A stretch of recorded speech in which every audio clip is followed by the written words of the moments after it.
Chers membres d'Église, chers amis, bonjour. Nous avons au chapitre 5, 6 et 7 de l'Évangile de Matthieu, le fameux Sermon sur la montagne, qui est un discours de Jésus plein d'enseignements extraordinaires. Et je comprends tout à fait que le début du chapitre 8 nous dise que lorsque Jésus fut descendu de la montagne, de grandes foules le suivirent.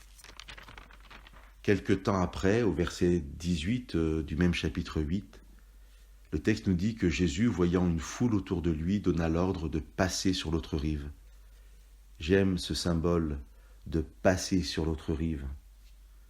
Et plus loin, au verset 23, il est dit « Jésus monta dans le bateau et ses disciples le suivirent ».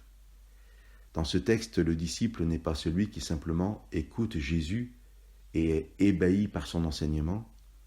C'est celui qui est capable d'entendre la demande de Jésus, d'obéir à Jésus, de monter dans le bateau avec Jésus, de passer sur l'autre rive avec Jésus.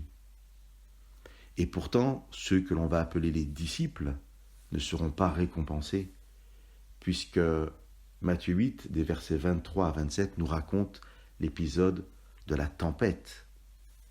J'ai obéi à Jésus, je l'ai suivi, je suis dans le même bateau que lui, et voilà que ma récompense, c'est l'épreuve. Et non seulement je dois affronter la tempête, mais en plus, le texte nous dit que Jésus dormait. Pour moi, aujourd'hui, je peux être ce disciple qui a suivi Jésus, mais traverser une terrible épreuve. Et peut-être que le symbole de Jésus qui dort, c'est pour moi aujourd'hui le symbole d'un Jésus qui me semble absent, parce qu'il ne participe pas avec moi à l'épreuve. L'histoire est très courte, mais elle nous dit que les disciples réveillent Jésus en disant « Seigneur, sauve-nous, nous sommes perdus ». Et Jésus leur dit « Pourquoi êtes-vous si peureux, gens de peu de foi ?» Et là, il va rabrouer la tempête et la mer va se calmer. Que nous puissions être encouragés par ces paroles, rester disciples qui suivent Jésus et avoir l'assurance que si nous traversons l'épreuve, Jésus est vainqueur de toute épreuve, même si nous avons l'impression qu'il dort, qu'il n'est pas présent.